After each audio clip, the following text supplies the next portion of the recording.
I always liked the video camera as a kid. Every time my mom would come out with the camera for some special occasion like birthdays or holidays, I would notice her and run up and say, "Let me see, let me see."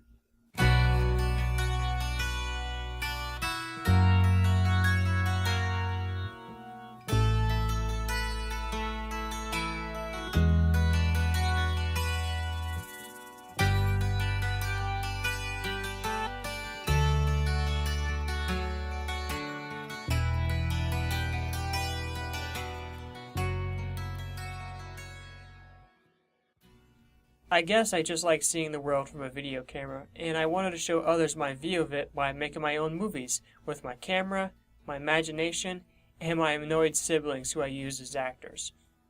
I remember when I was a little kid, I wanted to make a scary movie, so I titled it Scary Movie. Someone should sue me. The movie was simple. My two sisters and I were the actors, and my mom controlled the camera. I was also the director, but seeing as I was maybe 7, I was having trouble explaining the plot of the movie. Which was, a monster was loose in a school, my house, and the principal, me, had 2 students, my sisters, stay late for detention.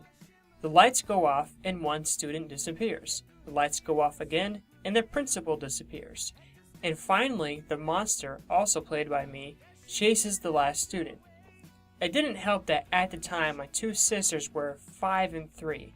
My 3-year-old sister was supposed to disappear because the monster got her, so I tried to hide her under the footrest, but she refused. Where's Gwen? So she hid in the other room next to us, but she couldn't keep quiet. I got lost. Where? I liked making the movie. It was a lot of fun, but my mom wasn't a great camera worker when it came to video, because she filmed everything we did behind the scenes, and it ended up in the film. So the next movie I had my sister hold the camera, and my mom was the actor with my newborn brother. After that, I couldn't get any more actors to be in my movies, so I stopped making movies for a while. Over time, I found out about a website that would change my life, YouTube. At first, I just watched funny videos, but then I came across a few stop-motion videos with Legos, and when I saw that, my imagination came up with a ton of ideas. It didn't require any actors, just me and my voice for the characters. At the time, I didn't know how to make my stop-motion videos come out smoothly like the videos I saw on YouTube.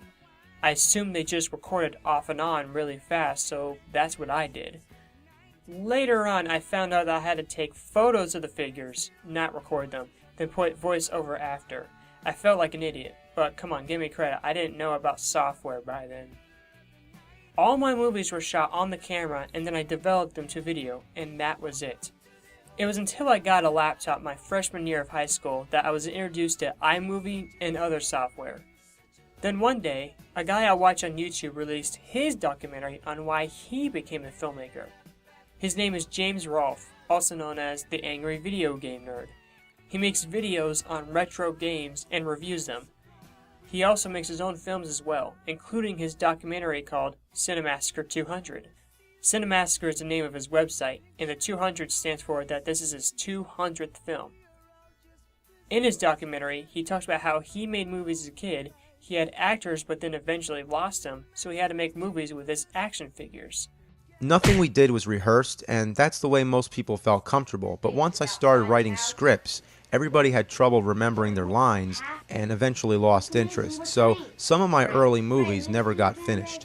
So I started making movies without actors. Instead, I used puppets or action figures.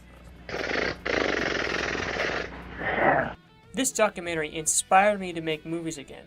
I had forgotten how much fun I had doing it, and I was happy to get back at it. I later took some film classes in high school and made student films. When I graduated high school, I wanted to make art in the form of movies, and I soon hoped that I'll be able to do that. I was telling my parents some of the movies I've made in multimedia, and when I told them about it, they were saying, "Let me see, let me see."